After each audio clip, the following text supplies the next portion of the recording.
Hi everybody, welcome back to my channel. This is LV, and if you're new to this channel, this is my YouTube channel where I talk about plants, plant propagations, and show you my collection that I have.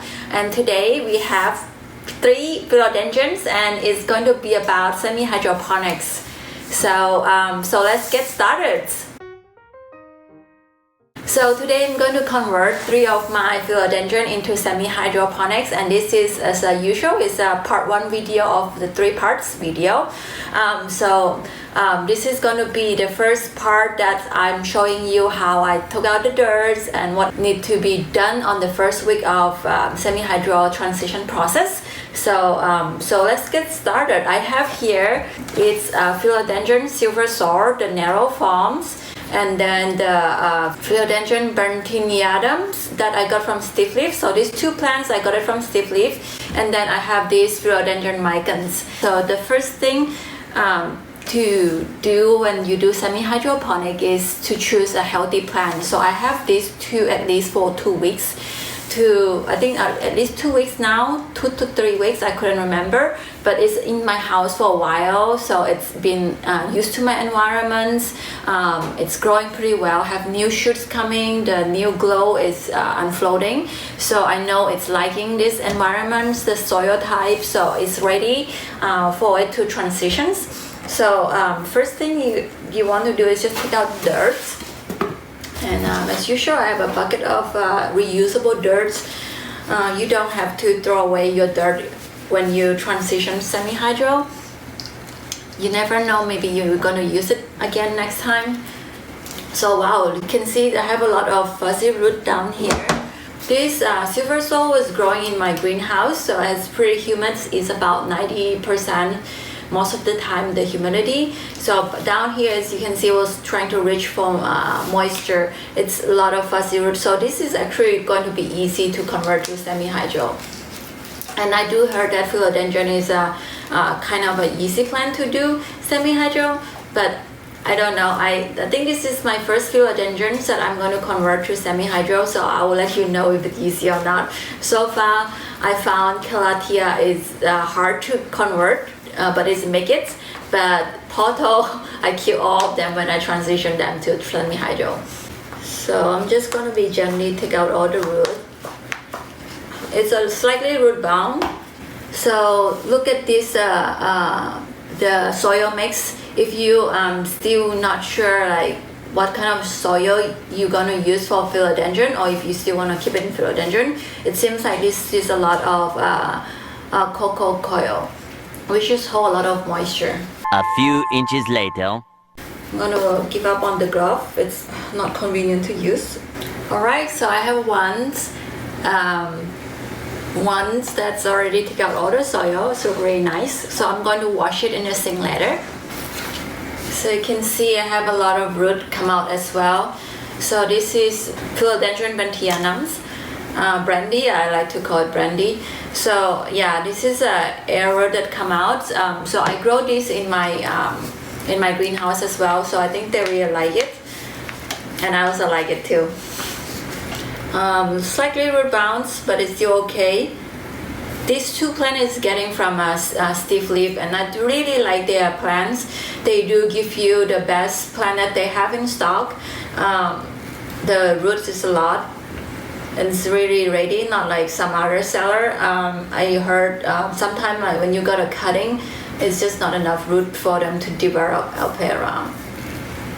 Here we go, the second one. Alright, and then the last one. I'm pretty scared on transition my micans to semi-hydro because they are kind of cherry plants, and then I have a history of killing a cherry plant in a semi-hydroponic, so I'm pretty afraid that this one not going to make it. That's why I was in the pot for a while, but I need to change it to semi-hydro because otherwise I couldn't go anywhere on vacations. So mine can look easier. It's less root because I got it from as a cutting. I do see a lot of people have a success on transition this to semi-hydro, so I hope I will have the same luck as well. if you're new to convert the plant to semi-hydroponics, the first, the most common mistake that I made and most people made as well is adding too much water in the Leca. Also using too much nutrition in the Leca. So if you first started, remember all the roots should not be touching the water. No matter how much you think that it should have touching the water, but no, it's not supposed to. If any of the root was touching the water, it will rot. So you don't want to have a root rot.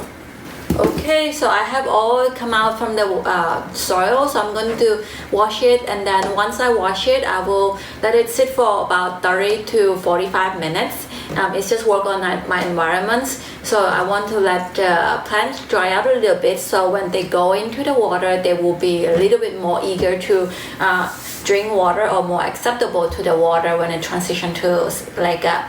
I don't know if you have to or you don't have to, but this is the way that I'm doing it, and also following others people who successfully doing semi-hydro, that how they are doing it.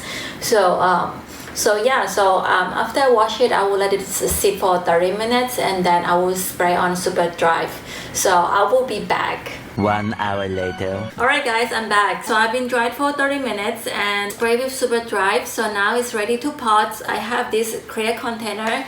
You can also use the original nursery pot that is coming with, but I have this white container. So it's easy for me to monitor the roots. And also this is an orchid container that I got from Amazon. So I'm going to pot them to here, and then put it right here, this way. So I'm going to fill up a little bit of the Leca ball on the bottom. I already washed the Leca ball, so I'm going to put it here. So the root is pretty shallow, and then my mic can actually really want to drain.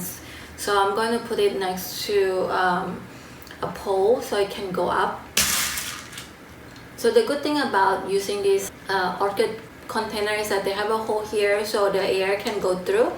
It's gonna be just like this, and then I'm gonna pot the rest. This guy, I think this might be a little bit too small, so I'm just going to pot directly to this pot. And same thing, I'm going to have half of the Leca in the container first. Just shake it a little bit, let the roots settle in. Want it to go.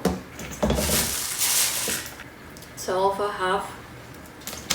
Shake it a little bit. Ta-da! So here we go. I have 3 of them in a Leca ball. So what you need to do next is just add water.